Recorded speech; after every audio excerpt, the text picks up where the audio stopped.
Zia orphanage trust মামলায় ১০ বছরের কারাদণ্ডের বিরুদ্ধে বিএনপি চেয়ারপারসন ও সাবেক প্রধানমন্ত্রী বেগম খালেদা জিয়ার আপিল আবেদনের ওপর শুনানি শেষ হয়েছে। আগামীকাল রায় দেবে প্রধান বিচারপতি ডক্টর সৈয়দ রেফাত আহমেদের নেতৃত্বাধীন ৫ সদস্যের আপিল বেঞ্চ।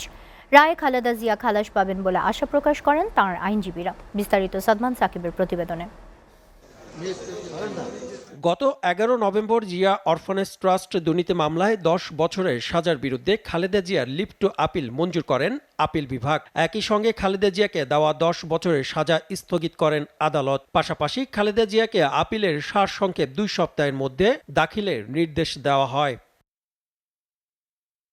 এরপর আপিল আবেদনের ওপর কয়েক দফা শুনানি হয়। সবশেষ মঙ্গলবার শুনানি শেষ করে বুধবার রায়ের দিন ধার্য করেছেন আপিল বিভাগ। প্রধান বিচারপতি সহ আপিল বিভাগের ৫ বিচারপতির বেঞ্চ রায়ের জন্য এদিন ধার্য করেন। এ সময় উপস্থিত ছিলেন বেগম জিয়ার আইনজীবীরা সহ রাষ্ট্রপক্ষ, দুর্নীতি দমন কমিশনের পক্ষগুলো। পরে এ নিয়ে ব্রিফ করেন বিএনপির আইনজীবীরা। তারা বলেন, শুনানিতে এ মামলার নানা অসঙ্গতির ব্যাপারগুলো বারবার উঠে এসেছে। মামলার প্রাথমিক তথ্য বিবরণী ত্রুটিপূর্ণ ছিল বলে উল্লেখ করেন তারা। আজকে যে মামলাটি হয়েছে, এই মামলার মধ্যে শেষ পর্যন্ত যে কনক্লুশন যেটা এসেছে, এই মামলার মধ্যে তাকে সাজা দেওয়ার জন্য কোনো ইনগ্রেডিয়েন্ট ছিল না। আজকে যে অ্যাপিলটি শুনানি হয়েছে, সেই অ্যাপিলেন্টের পক্ষে যিনি অ্যাডভোকেট ছিলেন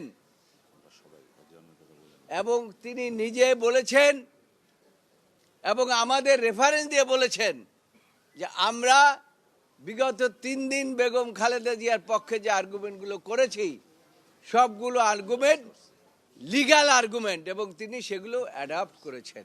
বুধবারের রায়ে উচ্চ আদালতে বেগম খালেদা জিয়া ন্যায় বিচার পাবেন আশা প্রকাশ করেন বিএনপির এই আইনজীবী। আমরা আইনের শাসনে বিশ্বাসী। এই মামলায় দেশনেত্রী বেগম খালেদা জিয়া, বিএনপির ভারপ্রাপ্ত চেয়ারম্যান জনাব তারেক রহমান সাহেব সহ অপরাপর সকল আসামি আগামীকাল ন্যায় বিচার পাবেন ইনশাল্লাহ। ২০০৮ সালে সেনা সমর্থিত তত্ত্বাবধায়ক সরকারের আমলে খালেদা জিয়ার বিরুদ্ধে এ মামলা করে দুর্নীতি দমন কমিশন। ২০১৮ সালের ৮ ফেব্রুয়ারি এ মামলায় বেগম খালেদা জিয়াকে ৫ বছরের কারাদণ্ডের আদেশ দেয় বিচারিক আদালত। পরে দুদকের আবেদনের প্রেক্ষিতে একই বছরের অক্টোবরে হাইকোর্ট ওই সাজা বাড়িয়ে ১০ বছর করে। সবকিছুই করা হয়েছিল রাজনৈতিক উদ্দেশ্যে, বেগম খালেদা জিয়াকে নির্বাচনে না আনার জন্যে। সাদমান সাকিব, এসএটিভি, ঢাকা।